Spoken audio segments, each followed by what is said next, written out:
Bonjour à toutes, bonjour à tous, bienvenue dans cette nouvelle vidéo. Dans cette nouvelle vidéo, nous allons calculer la matrice globale de notre système. Notre système est composé de 5 poutres, oui. Chaque poutre a une matrice de rigidité globale et locale.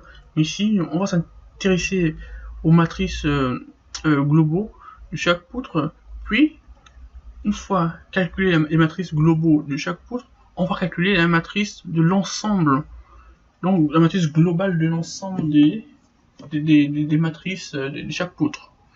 Je sais pas si c'est simple, mais ici, on va voir ensemble, c'est très facile. Ici, par exemple, la poutre 1, tout à l'heure, dans les vidéos précédentes, nous avons vu que la poutre 1 avait été identifiée par l'angle θ qui est égal à 0, donc cosinus 0 égale à 1, sinus 0 égale à 0.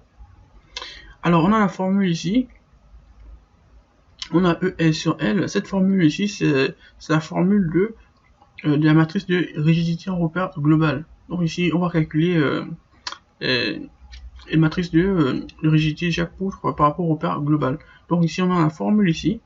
Si nous appliquons cette formule, on trouve ça. Donc ES sur L multiplié par cette matrice. Du coup ici nous venons de déterminer la matrice globale, la poutre 1 ici, grâce à l'angle θ ici égal à 0. Nous passons à la poutre 2 ici. Aussi, on a vu que la poutre 2 a été identifiée par l'angle θ égal à 0. Du coup, cosinus 0 égale à 1, sinus 0 égale à 0. Lorsque nous appliquons notre formule ici, ici je rappelle rapidement, ici c'est la formule de la matrice de rigidité en repère global. Comme j'ai dit, la matrice de rigidité en repère global dépend de l'angle θ. Ici, l'angle θ égale à 0. Si nous appliquons, on retrouve la même chose ici. Donc on a ES sur L, 1, tout ça. Donc ES sur L multiplié par cette matrice. Alors, ensuite, nous passons à la poutre 3.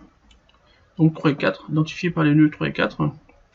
L'angle θ ici égal à 45 degrés. Donc cosinus 45 racine de 2 sur 2. Sinus 45 racine de 2 sur 2.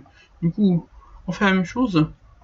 Ici, les racines de 2 vont se simplifier, parce que si au numérateur on aura racine de 2, et au dénominateur on aura racine de 2. Du coup, les racines de 2 se sont simplifiées.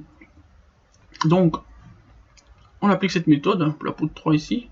On remplace les cosinus et sinus et on multiplie. On aboutit à cette matrice. Est-ce qu'on a ES sur L multiplié par cette matrice?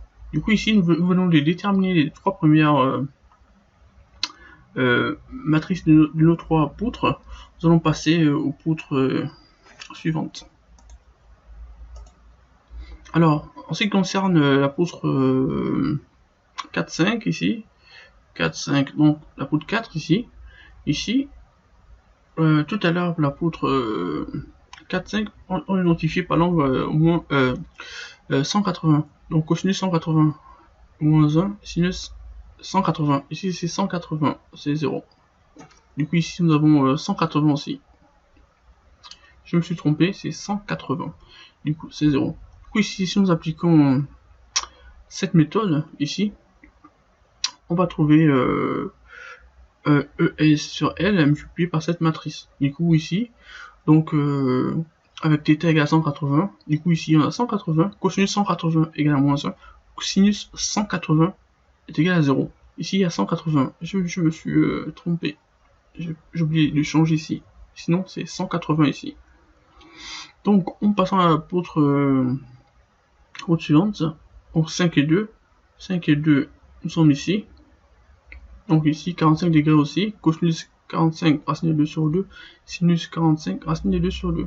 Du coup, si nous prenons la formule de la matrice de rigidité en repère global, nous appliquons cette formule, on trouve cette matrice ici. Donc ES sur L multiplié par ça. On est là. Alors notre dernière poutre ici, c'est la 4, 2, identifiée par l'angle θ qui est égal à 90 degrés. Donc cosinus 90 c'est 0, sinus 90 1. Du coup, si on applique notre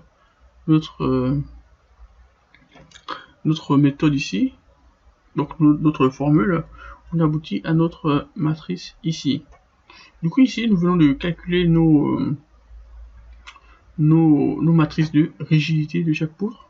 On calcule pour la poutre 1, pour la poutre 2, pour la poutre 3, pour la poutre 4, et la poutre 5 et la poutre 6.